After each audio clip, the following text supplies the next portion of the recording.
এখন ভোটের বাজারে ভোট পাবার জন্য হাসিনার তরিকা ধরেছেন এবং হাসিনার তরিকা ধরে হিজাব পরে বাংলাদেশে সংখ্যাগরিষ্ঠ মুসলমানের অনুভূতি নিয়ে এবং ক্ষমা চেয়ে এই হাদির ঘটনার পরে কোনো আওয়ামী লীগের যদি মনে করে মাঠে নেমে নির্বাচন করবে, পিঠে ছালা বেঁধে মাঠে নামতে হবে।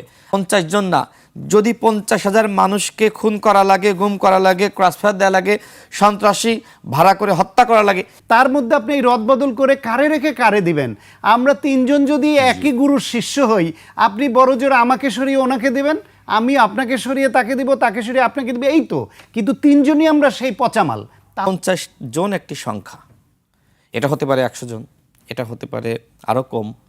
তবে আওয়ামী লীগের নারকীয় তাণ্ডব করার প্ল্যান আছে। নির্বাচন বানচাল করার জন্য যা যা করা দরকার তারা তাই করবে। যে শেখ হাসিনার পাতানো নির্বাচনে অংশ নিতে পারে, যে জামায়াতকে বহুবার গণহত্যাকারী সন্ত্রাসী দল, রক্কাটা দল বলেছে, সেই নেতাকে যে দলের নিতে হয়। দেখেন, হাদি নিজেও বলছিল, বারবার বলছিল, এবং তিনি এইভাবে আক্রান্ত হওয়ার কয়েকদিন আগে সময় টেলিভিশনে একটি সাক্ষাৎকার দিয়েছিলেন। বাংলাদেশে রাজনৈতিক দল হিসেবে দুইটা দল, বড় দলের মধ্যে আলোচনা আসে। একটা হচ্ছে মুসলিম লীগ আর একটা হচ্ছে জামায়াত ইসলাম। মুসলিম লীগের নেতাদের নামে আপনি জামায়াতের নেতাদের যত এরকম অপকর্মের খতিয়ান পাবেন, সেটা আপনি মুসলিম লীগের পাবেন না। গভীর চক্রান্তের মধ্যে যারা প্রার্থী তাদেরকে টার্গেট করা, এবং সেই টার্গেট করা শুরু হয়ে গেছে। বিএনপি নেতা বিজি আব্বাসের একটু বক্তব্য শুনতে চাই। আজকে তিনি বলেছেন ৭১-এর সঙ্গে ২৪-এর তুলনা চলনা, স্বাধীনতার প্রশ্নে জামায়াতের অবস্থান ছিল স্পষ্টভাবে বিরোধী, আর এখনও তারা সেই ধারাবাহিকতা বজায় রেখেছে। গোলাম আজম ও নিজামীকে সূর্য সন্তান বলা মুক্তিযোদ্ধাদের আত্মত্যাগকে অবমূল্যায়ন করার শামিল। আরও বেশ কিছু কথাবার্তা বলেছেন, আমি সংক্ষেপে একটু উল্লেখ করলাম। আরেকটি কথা আমি উল্লেখ করতে চাই, তারেক রহমান গতকাল বলেছেন মহান মুক্তিযুদ্ধ এবং স্বাধীনতাকে প্রশ্নবিদ্ধ করতে দেশি বিদেশি অপশক্তি তখনের মতো এখনও সক্রিয় আছে বলে মন্তব্য করেছেন বিএনপির ভারপ্রাপ্ত চেয়ারম্যান তারেক রহমান। তিনি বলেছেন, সময়ের সঙ্গে সঙ্গে ষড়যন্ত্রকারীদের রং, রূপ, চেহারা হয়তো পাল্টালেও চরিত্র পাল্টায়নি। শান্ত ভাই, আপনার মন্তব্য জানতে চাই। আপনাকে ধন্যবাদ জানাচ্ছি। আমার সঙ্গে আলোচনায় রাশেদ আছেন এবং যারা শুনছেন সবাইকে। আজকেই আমরা মহান বিজয় দিবস পালন করলাম। সবাইকে বিজয় দিবসের শুভেচ্ছা এবং ভবিষ্যতে বিজয় দিবসের বিজয়ের প্রকৃত সফলতা অর্জন যাতে আমরা করতে পারি সেই আকাঙ্ক্ষা ব্যক্ত করছি। এবং একই সঙ্গে 1971 সনে যারা দেশের জন্য আত্মত্যাগ করেছেন তাদের প্রতি শ্রদ্ধা, গভীর শ্রদ্ধার সঙ্গে স্মরণ করছি। এবং যারা বাংলাদেশে গণহত্যা এবং ধর্ষণের মতো জঘন্য কাজে প্রত্যক্ষ বা পরোক্ষভাবে সহযোগিতা করেছেন বা এটা করেছেন, তাদেরকে ধিক্কার জানাই। এবার আপনার প্রশ্নে আসি।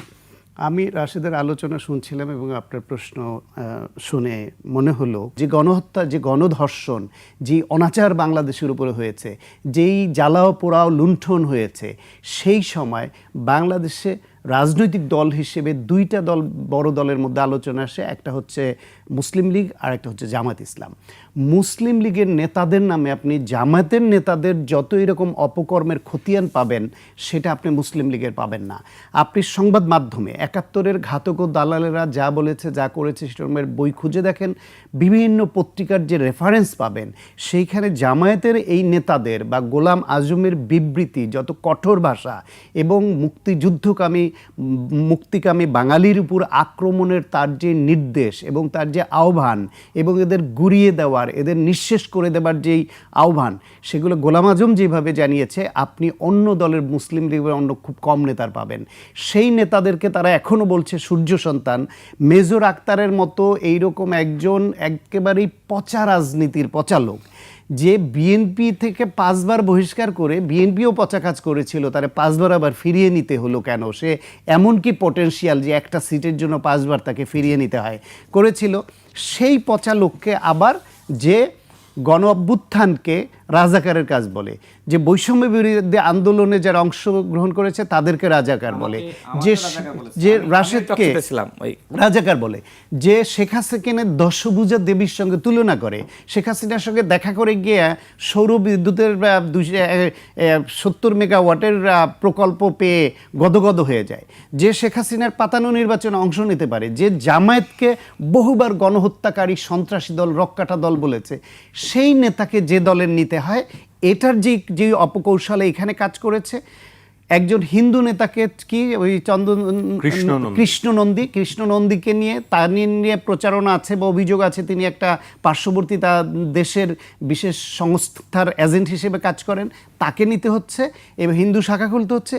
এই যে সমস্ত প্রক্রিয়া যা কিছু করছেন যে কোনো উপায়ে ক্ষমতা যাওয়ার জন্য উদ্দেশ্যে 1971 সনের গণহত্যার সঙ্গে, গণধর্ষণের সঙ্গে, লুটপাটের সঙ্গে, জ্বালাও পেরোয়ের সঙ্গে, মুক্তিযোদ্ধাদের বাড়িঘর চিনিয়ে দেওয়া, মুক্তিযোদ্ধাদের ধরিয়ে দেওয়া, সেই সবের সঙ্গে যেই সব লোক, সে জামাতের হোক, মুসলিম লীগের হোক, নির্দলীয় হোক, যারা জড়িত ছিল সেটার তদন্ত হতে হবে এবং তাদের বিরুদ্ধে নির্মোহ তদন্তের মাধ্যমে, নিরপেক্ষ তদন্তের মাধ্যমে যে বিচার হবে, জামায়াত সেই বিচারে বাধাগ্রস্ত করবে না এবং জামায়াত সেই দাবি তুলুক, মেনে নেক যে যারা যারা, সে যদি আমার দলের সদস্য হয়, ইভেন আমার দলের গোলাম আজম, নিজামী, মুজাহিদি, যাদের মধ্যে দুজনকে ফাঁসি দিয়েছিল, তারা যদি দোষী সাব্যস্ত হয় তাহলে তাদেরও সেই বিচার আমরা মেনে নিব, কিংবা নতুন করে কেউ যদি অভিযুক্ত হয় এবং তদন্তে প্রমাণিত হয় বিচার মেনে নিব। আর যদি তারা নির্দোষ প্রমাণিত হয় তাহলে যে ফাঁসি হয়েছে সেটাকে রাষ্ট্রীয় হত্যাকাণ্ড হিসেবে তারও বিচার তারা চাইতে পারে। আমি বলছি না যে যাদেরকে শেখ হাসিনা যাদের বিচার করেছে ওটা ছিল রাষ্ট্রীয় একটা প্রহসন, রাজনৈতিক উদ্দেশ্যই বিচার ছিল।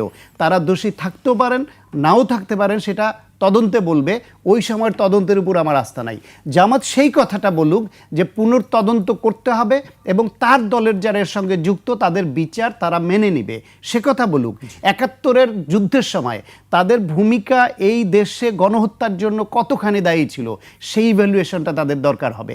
এখন ভোটের বাজারে ভোট পাবার জন্য হাসিনার তরিকা ধরেছেন এবং হাসিনার তরিকা ধরে হিজাব পরে বাংলাদেশে সংখ্যাগরিষ্ঠ মুসলমানের অনুভূতি নিয়ে এবং ক্ষমা চেয়ে প্রথমবারের মতো ভোট চেয়েছিলেন 21 বছর পরে এসে, তারাও যে সেই সুযোগ পাবে সেটা ভাববার কারণ নাই। কারণ তারা ইতিমধ্যে 24কে 71-এর মুখোমুখি দাঁড় করিয়েছে। 24-24-এর জায়গায় 24 আমাদের একটা গৌরবের অর্জন, কিন্তু 71 আমার আরও গৌরবের অর্জন। যেই অর্জন আমাকে একটা দেশ দিয়েছে, যেই অর্জন আমাকে একটা স্বাধীন ভূখণ্ড দিয়েছে, সেই অর্জনের পরে অনেক ব্যর্থতা আছে। 90-এ আরেকটা রাজনৈতিক সংগ্রাম হয়েছে এবং একটা অর্জন ছিল, সেই অর্জনের পরে অনেক ব্যর্থতা আছে। 24-এর অর্জনের পরে অনেক ব্যর্থতা আছে, কিন্তু তারপরও 3টে অর্জন 3 রকম মাত্রা বহন করে, 3 রকম গুরুত্ব বহন করে। এর কোনোটাই 71-এর সঙ্গে তুলনাযোগ্য না। জামায়াত মুখোমুখি দাঁড় করিয়ে দেওয়ার মধ্যে তাদের একটা হীন উদ্দেশ্য আছে। এই যে ভোটের বাজারে তারা যে মুনাফিকি করা, এর যোগসূত্র আছে বলে আমি মনে করছি। শান্ত ভাইয়ের বক্তব্য আমরা শুনছিলাম। রাশেদ খান, আপনি আজকে যে বক্তব্য দিয়েছেন সেটি আমরা গত বেশ কয়েকদিন ধরেই দেখেছি। আমরা হাদির উপরে হত্যা চেষ্টার আগেই বেশ কয়েকদিন আগেই আপনি প্রসঙ্গটি তুলেছিলেন যে আসলে হামলার শিকার হতে পারে, অন্ততপক্ষে 50 জন হামলার শিকার হতে পারে, এরকম একটি আপনি কথা বলেছিলেন গণমাধ্যমে। আজকেও সেই একই কথা বলেছেন। আপনি কেন এটি বারবার আপনাকে বলতে হচ্ছে? এটি আসলে কতটুকু সত্যতা বা কতটুকু যৌক্তিক আপনার বক্তব্য? দেখেন, প্রধান উপদেষ্টা নিজেই বলেছেন যে আওয়ামী লীগ নির্বাচন বানচাল করার জন্য গভীর চক্রান্তে লিপ্ত হয়েছে। আপনি যদি অ্যানালাইসিস করেন যে গভীর চক্রান্ত কী, গভীর চক্রান্তের মধ্যে যারা প্রার্থী তাদেরকে টার্গেট করা, এবং সেই টার্গেট করা শুরু হয়ে গেছে। আমরা দেখলাম ঢাকা 8 আসনের প্রার্থী হাদি সাহেব, তার উপর যে ধরনের আক্রমণ করা হয়েছে পরিকল্পিতভাবে হত্যার উদ্দেশ্যে, এবং তিনি এখনও পর্যন্ত যে অবস্থায় আছেন, আমি ডাক্তারদের সাথে কথা বলেছি, তার ফেরার সম্ভাবনা খুবই ক্ষীণ। একমাত্র আল্লাহ চাইলে তিনি ফিরতে পারেন। শান্ত ভাইয়ের সাথে কথা বলছিলাম, ওই দিন তিনি বলছিলেন যে পৃথিবীর ইতিহাসে এখনও পর্যন্ত এই ধরনের যারা আহত হয়েছে 4 জন সম্ভবত ফিরে এসেছে। হাদি যদি ফিরে আসে সেটা আল্লাহর অশেষ কুদরতে। আমরা অপেক্ষা করি যে আল্লাহ আসলে তাকে আমাদের মাঝে ফিরিয়ে দেয় কিনা। তবে এটি সত্য যে তাকে হত্যার উদ্দেশ্যেই এই গুলিটা করা হয়েছে। দেখেন, হাদি নিজেও বলছিল, বারবার বলছিল, এবং তিনি এইভাবে আক্রান্ত হওয়ার কয়েকদিন আগে সময় টেলিভিশনে একটি সাক্ষাৎকার দিয়েছিলেন। তার ফেসবুকের পোস্টগুলো দেখবেন, তার বক্তব্যগুলো যদি অ্যানালাইসিস করেন, এবং অবশ্যই গোয়েন্দা সংস্থা আমাদের, তাদের বা শান্ত ভাইদের সবার বক্তব্য অ্যানালাইসিস করে, বিশেষ করে এনএসআই, ডিজিএফআই এই কাজগুলো করে। আমার কথা হলো যে হাদির এই বক্তব্যের পরেও তারা কেন নিরাপত্তার ব্যবস্থা করলো না? আমি যেহেতু রাজনীতি করি, অনেকের সাথে আলাপ আলোচনা কথাবার্তা হয়, 50 জন একটি সংখ্যা। এটা হতে পারে 100 জন, এটা হতে পারে আরও কম। তবে আওয়ামী লীগের নারকীয় তাণ্ডব করার প্ল্যান আছে। নির্বাচন বানচাল করার জন্য যা যা করা দরকার তারা তাই করবে, এবং অতীত তাই বলে। আওয়ামী লীগের আমরা দেখেছি লগি বইটার আন্দোলন, কিভাবে মানুষ পিটিয়ে হত্যা করেছে। আমরা দেখেছি 16 বছর কিভাবে আওয়ামী লীগ গুম খুম নির্যাতন নিপীড়ন করেছে, আয়নাঘর সৃষ্টি করেছে। আপনি দেখবেন যে কয়েকদিন আগে অডিও ভাইরাল হয়েছে, যেখানে শেখ হাসিনা নিজেই বলছে যে জামাত এবং বিএনপির কর্মীদের উপর হামলা করো, বলছে না? আপনি শুনেছেন নিশ্চয়ই। এবং এজন্য হাসিনার মধ্যে কোনো অনুতপ্ত বোধ নাই। তিনি একজন বিকৃত মস্তিষ্কের মহিলা। এই মহিলা এমন কোনো কাজ নেই যা করতে পারে না। তার ভিতরে মনুষ্যত্ব নাই, তার ভিতরে ঈমান নাই, তার ভিতরে আসলে দয়া মায়া বলতে কিচ্ছু নাই। দেখেন, যেদিন আবু সাইদ মারা গেল, আমি যদি বাংলাদেশের প্রধানমন্ত্রী হতাম, আমি কি করতাম? আমি সাথে সাথে আবু সাইদের বাসায় যেতাম এবং আমি জাতির কাছে ক্ষমা চাইতাম। কিন্তু হাসিনা কি করলো? হাসিনা আরও অসংখ্য আবু সাইদকে গুলি করার নির্দেশনা দিল। তার মানে যে কোনো মূল্যে ওই মুক্তিযোদ্ধা কোটা তাকে ফিরিয়ে আনতে হবে, কারণ তার সন্তানেরা, যাদেরকে তিনি মনে করেন যে মুক্তিযোদ্ধাদের সন্তান, সেই সন্তানেরা নাকি চাকরি পাচ্ছিল না। আমি বিশ্বাস করি প্রকৃত মুক্তিযোদ্ধার সন্তান তারা কখনোই কোটা চায় না। তারা মনে করে যে বাংলাদেশে মুক্তিযুদ্ধ হয়েছিল বৈষম্য দূর করার জন্য, কিন্তু বাংলাদেশে আবার বৈষম্য ফিরে আসুক তারা এটি চায় না। সুতরাং প্রকৃত মুক্তিযোদ্ধারা শেখ হাসিনার বিরুদ্ধে ছিল, আর শেখ হাসিনা সবসময় জনগণের বিরুদ্ধে ছিল। এই শেখ হাসিনাকে বাংলাদেশের জনগণ বিতাড়িত করেছে। বাংলাদেশের জনগণ এমন আন্দোলন করেছে যে আন্দোলনের মধ্য দিয়ে হাসিনা দিল্লি পালাতে বাধ্য হয়েছে। হাসিনার কি ক্ষোভ নাই? এই যে বাংলাদেশের জনগণের উপরে এবং যারা ভিন্ন মতের দলগুলো ছিলাম, এদের উপরে এত দমন পীড়ন নিপীড়ন হলো কোন জায়গা থেকে? ক্ষোভের জায়গা থেকে, যে বাংলাদেশের জনগণ নাকি তার বাবাকে খুন করেছে। আসলে কি বাংলাদেশের জনগণ খুন করেছে? বিএনপি করেছে? জামায়াত করেছে? বাংলাদেশের জনগণ নয়, বরং হাসিনার বাবাকে, শেখ মুজিবকে খুন করেছে আওয়ামী লীগের নেতৃবৃন্দরা। কেন? কারণ শেখ মুজিব আসলে স্বৈরশাসক হয়ে গিয়েছিল। আওয়ামী লীগ একটা গণমুখী দল ছিল, সেই গণমুখী দলকে সে বিলুপ্ত করে বাকশাল গঠন করেছিল এবং সমস্ত গণমাধ্যমকে বন্ধ করে শুধুমাত্র শেখ মুজিবের পাশ আটার জন্য 4টি গণমাধ্যম রেখে দিয়েছিল। তো এই শেখ মুজিব যখন স্বৈরাচার হয়ে যায়, তখন আওয়ামী লীগের একটি অংশ ক্ষুব্ধ হয়ে তাকে হত্যা করে। এর দায়িত্ব বাংলাদেশের জনগণ না। কিন্তু হাসিনা মনে করলো যে আমার বাপ স্বাধীনতা এনে দিল, তার বাপকে আসলে স্বাধীনতা এনে দিয়েছে? ওই সময় তো শেখ মুজিব পাকিস্তানে, তাই না, গ্রেপ্তার হয়েছে। গ্রেপ্তার নিয়ে অনেকে অনেক কথা বলে, আমি বলতে চাই না।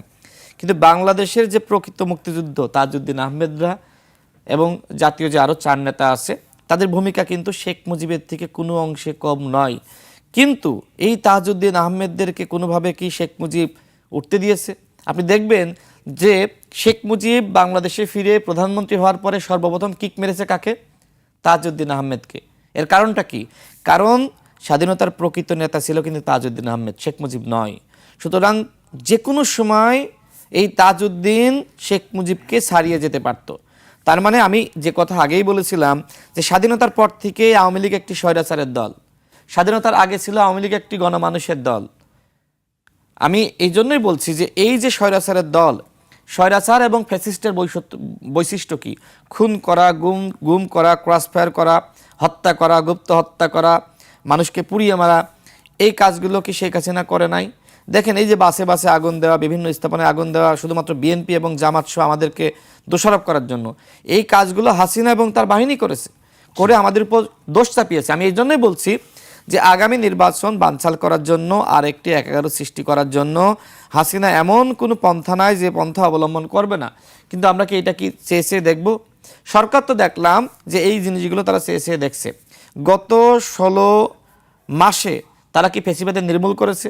দেখেন, এই যে ছাত্রলীগের ঝটিকা মিছিল, বিভিন্ন জায়গায় এ ধরনের গুপ্ত হত্যা করছে, গ্রেপ্তার হচ্ছে কেউ। তার মানে এইগুলো আসলে আমরা কন্ট্রোল করছি না। এই কথাগুলো কারা কন্ট্রোল করছে আসলে? রাশেদ, না, আমি শেষ করি। একাধিকবার হাদি একাধিকবার বলেছে, তারপরও তার সেগুলো কেন আমলে নেওয়া হচ্ছে না? আজকেও আপনি একই কথা বলেছেন। আমি যে কথা বলতে চেয়েছিলাম আগে বলে গিয়েছিলাম। আমি গতকাল স্বরাষ্ট্র সচিবের সাথে কথা বলেছি। আমি বলেছি যে আমাদের ভাই হাদিকে এইভাবে নির্মমভাবে গুলি করা হলো, তিনি বাঁচবেন কি মারা যাবেন আমরা কেউ জানি না। আপনারা কি চাচ্ছেন? যারা এই নির্বাচনে প্রার্থী হবে, হাদিকে গুলি করার পরে প্রার্থীদের মধ্যে স্বাভাবিকভাবে একটি ভয় ঢুকে গিয়েছে যে আওয়ামী লীগ হয়তো এইভাবে টাকা দিয়ে মাস্তান গুন্ডা ভাড়া করে ঢাকা শহরে দেখেন না মাত্র 2 লাখ টাকার জন্য একজনকে খুন করে ফেলায়। তো আওয়ামী লীগের তো টাকা পয়সার অভাব নাই। আর আমরা দেখেছি অভ্যুত্থানের পরে এই সরকার যারা গুন্ডা মাস্তান শীর্ষ সন্ত্রাসী তাদেরকে জামিন দিয়েছে না। তো এদেরকে এখন এই যে আমাদের ভাই হাদিকে গুলি করলো সেও তো গ্রেপ্তার হয়েছিল, সে জামিন পেল কিভাবে জামিন পেল? প্রশ্নগুলোই তো উঠছে। জি, আমি সেটাই বলছি যে এই সরকার আসলে আমাদের নিরাপত্তা দিতে পারছে না। তারা পারছে না নাকি আসলে করছে না সেটি নিয়ে এক ধরনের সন্দেহ সংশয় আছে। আমি গতকাল স্বরাষ্ট্র সচিবকে বলেছি, তিনি বলেছেন যারা জুলাই যোদ্ধা সবাই না, যারা প্রার্থী হচ্ছে এবং আপনারা যারা রয়েছেন তাদের জন্য বিশেষ নিরাপত্তার ব্যবস্থা করা হচ্ছে। সেই বিশেষ নিরাপত্তা কেন 16 মাসে বাংলাদেশের জনগণের জন্য তৈরি করা হলো না? আমার প্রশ্ন সেখানে। আজকে উপদেষ্টা পরিষদ, আজকে আপনারা বড় বড় আমলারা যেখানে যান সামনে পুলিশ, পিছনে পুলিশ, ডাইনে পুলিশ, বামে পুলিশ, 4টা গাড়ি থাকে চারপাশে, তাই না? প্রোটোকল দেয়। এই জুলাই গণ অভ্যুত্থানে তো ভাই আপনাদের থেকে অন্যান্যদের ভূমিকা বেশি। তাহলে আপনারা কি অনিরাপদ নাকি আমরা বেশি অনিরাপদ? সায়ন্ত ভাই এই জুলাই গণ অভ্যুত্থানের সময় গ্রেপ্তার হয়েছিলেন, এখন আমাকে বলেন যে কোন উপদেষ্টা গ্রেপ্তার হয়েছিলেন? তাহলে সায়ন্ত ভাই বেশি অনিরাপদ আওয়ামী লীগের কাছে নাকি এই উপদেষ্টা পরিষদের কোনো উপদেষ্টা বেশি অনিরাপদ? সুতরাং যদি প্রোটেকশন দিতে হয় সবার আগে সায়ন্ত ভাইকে দিতে হবে, আমাদেরকে দিতে হবে, আমরা যারা সম্মুখ যুদ্ধ ছিলাম তাদেরকে দিতে হবে। সেই কাজটি, সেই উদ্যোগ সরকার নিয়েছে। আজকে যে আমার ভাই উসমান হাদি সে মৃত্যু পথযাত্রী, এর জন্য প্রধান উপদেষ্টাকে দায় নিতে আপনার হবে। নিরাপত্তা ব্যবস্থা কেমন? আমার নিরাপত্তার ব্যবস্থা, আমি কিভাবে নিরাপত্তার ব্যবস্থা করব? পুরো রাষ্ট্র যদি নিরাপদ না হয় তাহলে তো আমিও নিরাপদ নই, আপনিও নিরাপদ নয়। সাগর রনির দোষটা কি ছিল? তাদেরকে হত্যা করা হয়েছে না? এই জুলাই যোদ্ধাদের বাইরেও অন্যান্যদেরকে হত্যা করা হচ্ছে না? আজকে শুধুমাত্র ঠিক আছে আমাকে শান্ত ভাইকে আপনি প্রোটেকশন দিলেন, নিরাপত্তা দিলেন, আমার সাথে আরও 10 জন কর্মী, তাদের নিরাপত্তা কোথায়? অর্থাৎ শুধুমাত্র এই যে আমাদেরকে নিরাপত্তা দেওয়ার কথা বললেই হবে না, পুরো বাংলাদেশকে একটি নিরাপদ ভূমি হিসেবে আপনাকে গঠন করতে হবে। সেই কাজটি করতে ডক্টর মোহাম্মদ ইউনূস ব্যর্থ হয়েছে। আমরা পলিটিক্যাল গভর্নমেন্টের অনেক সমালোচনা করি। বাংলাদেশের ইতিহাসে অন্তর্বর্তীকালীন সরকার একমাত্র সরকার, অতীতের কোনো সরকার, তত্ত্বাবধায়ক সরকার বা এই ধরনের সরকার 3 মাসের বেশি সময় পায়নি। তারা প্রায় আপনার 18 মাসের কাছাকাছি সময় পেতে যাচ্ছে। এই সময়ের মধ্যেও তারা কিন্তু বাংলাদেশকে নিরাপদ করার জন্য, মানে শুরুটা করতে হয় না যে আমি শুরুটা এইভাবে করলাম, শেষটা পলিটিক্যাল গভর্নমেন্ট এসে এইভাবে করবে, সেই শুরুটা তারা করে নাই। তাদের ভাব দেখলে মনে হয় যে একজন বিশাল বিশাল জুলাই যোদ্ধা, মানে উপদেষ্টাদের এমন আচরণ, মানে বিশাল জুলাই যোদ্ধা, কিন্তু তাদের ছেলেরা মেয়েরা দেখবেন বিদেশে পড়াশোনা করে। এই উপদেষ্টা পরিষদে যারা আছে 2-1 হয়তো কাজ করেছে, কিন্তু অধিকাংশই তারা আখের গুছিয়েছে, তারা নিজেদের সম্পদ বাড়িয়েছে। এই উপদেষ্টা পরিষদের এই সুশীলরা তারা বলেছিল আমরা ক্ষমতায় আসছি, আসলে আমরা দায়িত্ব নিয়েছি এবং আমরা প্রত্যেক মাসে আমরা সম্পদের হিসাব দেব। কেউ দিয়েছে? কেন দেয়নি? কি কারণে দেয়নি? সমস্যা কোথায়? আপনারা তো খুব সৎ। আমি এর আগে আপনার টকশোতে বলেছি যে কয়েকজন উপদেষ্টার আত্মীয় স্বজন মিলে আওয়ামী লীগের ব্যবসা প্রতিষ্ঠান পরিচালনা করছে, প্রোটেকশন দিচ্ছে, নামও বলেছিলাম। আজকে সেই বিষয়গুলো কেন তদন্ত হচ্ছে না? আজকে আওয়ামী লীগের ব্যবসায়ীদের কারা প্রোটেকশন দিচ্ছে? আজকে আওয়ামী লীগের জেলা পর্যায়ের নেতারা তারা নাকি স্বতন্ত্রভাবে এবং কেন্দ্রীয় নেতারা স্বতন্ত্রভাবে ইলেকশন করবে। আমার ভাই হাদিকে গুলি চালিয়েছে হত্যার উদ্দেশ্যে, সে আমাদের মাঝে ফিরে আসবে কি আসবে না আমরা জানি না। এই হাদির ঘটনার পরে কোনো আওয়ামী লীগের যদি মনে করে মাঠে নেমে নির্বাচন করবে, পিঠে ছালা বেঁধে মাঠে নামতে হবে। আমি 50 জনের কথা বলেছি না, শেখ হাসিনা আবারও বাংলাদেশে ফেরার জন্য 50 জন না, যদি 50,000 মানুষকে খুন করা লাগে, গুম করা লাগে, ক্রসফায়ার দেওয়া লাগে, সন্ত্রাসী ভাড়া করে হত্যা করা লাগে, শেখ হাসিনা সেই চরিত্রের মানুষ, এই জঘন্য কাজও সে করতে পারে।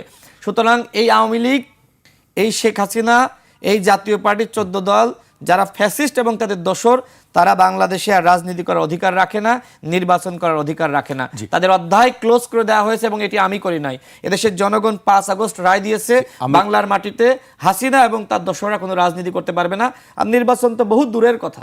রাশেদ খান বেশ কিছু বিষয় নিয়ে কথা বলছিলেন যে 3 মাসে যে নিরাপত্তা পরিস্থিতি পরিবর্তন করে ফেলা যায় সেটি 17 মাস 18 মাসেও কেন গেল না?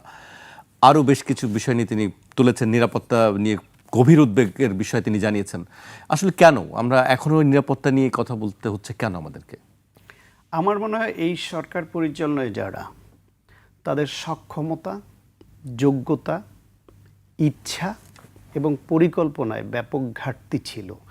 এই ঘাটতিটা কি কারণে সেটা হলো এখন গবেষণার বিষয়। দেখেন, 50 জনকে নিরাপত্তা দেয়া তো যথেষ্ট না। আজকে 50 জনের তালিকা যারা দিয়েছে, এই তালিকা দেওয়ার উদ্দেশ্য কি? এটা দেয়নি কোথাও, মানে আলোচনাতে হচ্ছে যে একটা হিট লিস্টে রাশেদি বলেছিলেন প্রথম যে 50 জনকে বিভিন্ন জনের এরকম তালিকা ভাসছে, ভার্চুয়াল মিডিয়ায় আমিও দেখেছি। এই তালিকাটা যারা প্রচার করে বা দেয় তাদের উদ্দেশ্য কি? ভয় ধরানো। এই ভয়টা ধরিয়ে তারা, মানে তাদের যে উদ্দেশ্য তারা সেটা হাসিল করবে, ভয় ধরিয়ে থামিয়ে রাখতে চায়।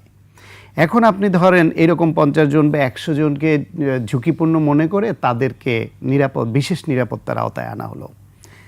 তখন টার্গেট যারা করে তারা এর বাইরে কাউকে টার্গেট করবে, তাকে আপনি কি করবেন?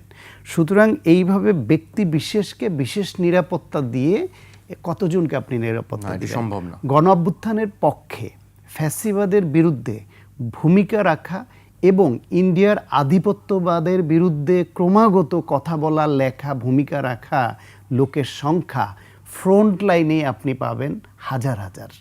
কতজনকে নিরাপত্তা দিবেন?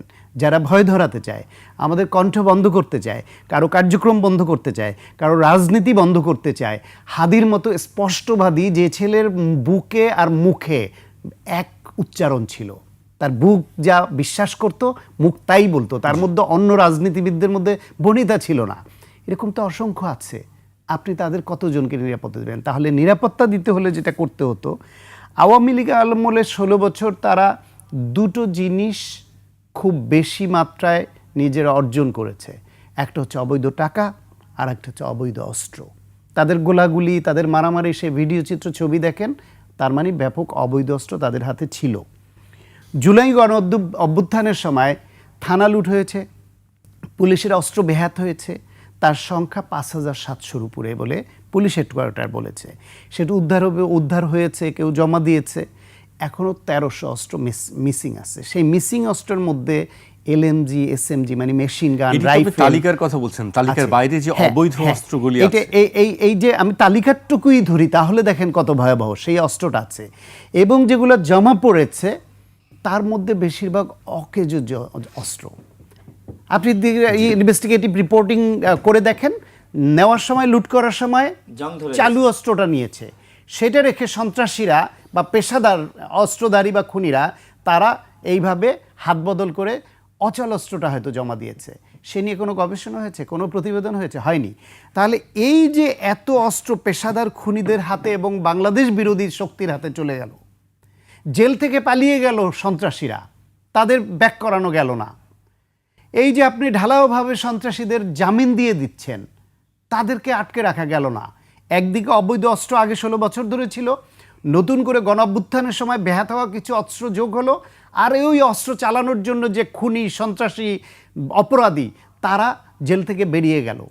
তাহলে সেই দেশের পরিস্থিতি কেমন হতে পারে এটা বোঝার জন্য কি PhD করার দরকার আছে? না, তাহলে সেই বিবেচনায় আমি একটু যোগ করি। সেটি আপনারা বলছেন, যারা কথা বলেন, যারা রাজনীতি করেন, তারা সবসময় এই কথাগুলি বলছেন, কিন্তু আমরা পক্ষান্তরে সরকারের পক্ষ থেকে যে বক্তব্যগুলো পাই নিরাপত্তা নিয়ে, বিশেষ করে সরকারের যারা দায়িত্বশীল আছেন তারা সবাই বলেন যে নিরাপত্তা পরিস্থিতি ভালো। কখনো তারা এটি নিয়ে বলেন না যে নিরাপত্তা পরিস্থিতি খারাপ আছেন। আমি গতকাল সিইসিও একই কথা বলেছেন যে নিরাপত্তা পরিস্থিতি উন্নতি হচ্ছে। বাংলাদেশে আপনি তো দীর্ঘদিন ধরে সাংবাদিকতা সরকারের ভাষাটা আগেও রিপোর্টিং করেন এবং পর্যবেক্ষণ করেন। আপনি কি বাংলাদেশে কখনো সরকারের পদে থাকা কোনো লোককে ভয়াবহ বিশৃঙ্খল অবস্থায় বলতে শুনেছেন যে আইন শৃঙ্খলা পরিস্থিতি ভালো না? এইটা তাদেরকে ওই চেয়ারে বসলে বলতে হয়। এটা না বললে, তারা নেগেটিভ কথা বললে সেটার ইম্প্যাক্ট আবার নেগেটিভলি খুব খারাপভাবে পড়ে। কিন্তু তারা উপলব্ধি করে কিনা সেটা হইল ইস্যু। কিন্তু আমরা দেখছি অন্য উপলব্ধিও করছে না। যদি উপলব্ধি করে তাহলে এই অন্তত আগে যাই করুক না করুক, এই হাদির ঘটনার পরে সারা দেশে সাঁড়াশি অভিযান চালানো দরকার ছিল অবৈধ অস্ত্র উদ্ধারের জন্য, এবং যেসব খুনি সন্ত্রাসী জেল থেকে আইনের ফাঁকফোকর দিয়ে অথবা টাকা খরচ করে অথবা তাদের আওয়ামী লীগের ফ্যাসিবাদের যারা এখন বিচার বিভাগে আছে আইন বিভাগে আছে, প্রশাসন আছে, তাদের ব্যবহার করে তারা বেরিয়ে আসতে পেরেছে, তাদের আবার পাকড়াও করে তাদের জেলে ঢুকানো।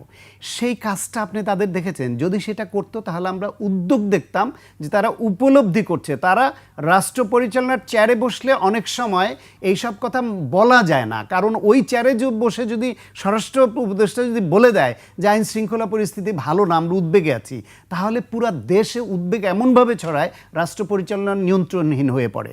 সম্ভব না। আপনি ওই চেয়ারে বসলে আমাদের এই কথাটাই বলতে হবে কোনো দিন।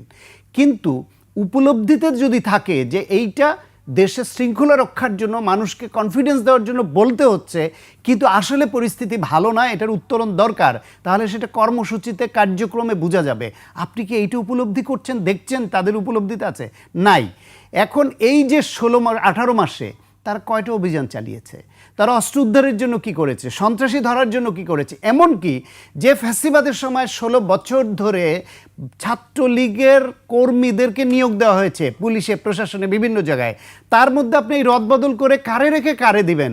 আমরা 3 জন যদি একই গুরুর শিষ্য হই, আপনি বড় জোর আমাকে সরিয়ে ওনাকে দেবেন, আমি আপনাকে সরিয়ে তাকে দিব, তাকে সরিয়ে আপনাকে দিব, এই তো। কিন্তু 3 জনই আমরা সেই পচামাল, তাহলে কি হবে? সেইখানে আপনার এই 18 মাসে যেই সব জায়গায় নিয়োগ দেওয়া যেতে পারত, যেখানে আপনি নির্বাচনের দায়িত্ব পালন করাবেন, আইনশৃঙ্খলা রক্ষায় ডেডিকেটেড বাহিনী হিসেবে ব্যবহার করবেন, সেই নিয়োগও কি আপনি দেখেছেন কোথাও? বৈষম্য বিরোধের জন্য আন্দোলন করে এর সূত্রপাত। বাংলাদেশে বৈষম্য কোথায় কমিয়েছেন সেটা দেখান। এই যে চাকরি কোটা প্রথা, বৈষম্য বিরোধের জন্য যারা আন্দোলন করলো, যারা গণঅভ্যুত্থানে জীবন দেওয়ার জন্য রাস্তায় নামলো, সেই সব ডেডিকেটেড ছেলে মেয়েদেরকে এই সময় আপনার এইরকম জায়গায় নিয়োগ দেওয়া যেত না প্রতিযোগিতামূলক পরীক্ষার মাধ্যমে? যারা চিহ্নিত ফ্যাসিবাদ, যারা 16 বছর ধরে ছাত্রলীগ যুবলীগ করে খুন করেছে, যারা সরকারের লুটপাট করেছে, লুটপাটে সহায়তা করেছে, যারা গণতন্ত্রের গলা চিপে ধরবার জন্য, হত্যা করবার জন্য যারা ভূমিকা রেখেছে, শুধু গোয়েন্দা রিপোর্টে তাদেরকে আপনি আইসোলেট করে বাকিদের মধ্য থেকে প্রতিযোগিতামূলক পরীক্ষার মাধ্যমে সৎভাবে আপনি নিয়োগ দিতে পারতেন না? এই পুলিশে লোক 1 বছরের ট্রেনিং লাগে পুলিশে, বিশেষ পরিস্থিতিতে আপনার 6 মাস ট্রেনিং দিয়ে দিতেন, বাকি 6 মাস ইন সার্ভিস ট্রেনিং কাউন্ট করবেন, এই ঘোষণা দিয়ে এসআই এএসআই অন্তত এই পদে নিতে পারতেন। তো এই কথাগুলা ফ্রম দ্য ভেরি বিগিনিং বহু টকশোতে বলেছি। আমার মনে হয় ওনারা আমাদের কথা শোনেনও না, ওনারা খুব ব্যস্ত, ওনাদের যা মনে আসে, এবং ওরা মনে করেন ওনারা বিশাল পণ্ডিত লোক, ওনার টেবিল ওয়ার্কে গ্লোরিয়াস বিভিন্ন হিস্টোরিক্যাল পজিশনও এক একজনের আছে, বড় বড় পদে কাজ করেছেন। সুতরাং আমাদের মধ্যে এই ছোটোখাটো মানুষদের কথা ওনাদের শোনার দরকার কি? এইসব টকশো, সেমিনার, পরামর্শ, কথা আমার ধারণা ওনারা শোনেনও না। শুনলে অন্তত ওর মধ্যে একজনও কি এইরকম লোক নাই যিনি ভাবতে পারেন যে 18 মাস কাটিয়ে দিলাম বা 2 বছরের মাথায় নির্বাচন দিব, নির্বাচনটা সুষ্ঠু করবার জন্য আমার যে বাহিনী দরকার, ওই বাহিনীতে এই গণঅভ্যুত্থানের পক্ষের শক্তি থেকে আমি কিছু লোক নিয়োগ দিয়ে আমি আমার কাজ করবার, নির্দেশ পালন করবে এরকম বাহিনী তৈরি করি। সেই চেষ্টা দেখেছেন? আপনাকে সংবাদ মাধ্যমে দেখেন, সংবাদ মাধ্যম ফ্যাসিবাদ মুক্ত করার জন্য কি করেছে?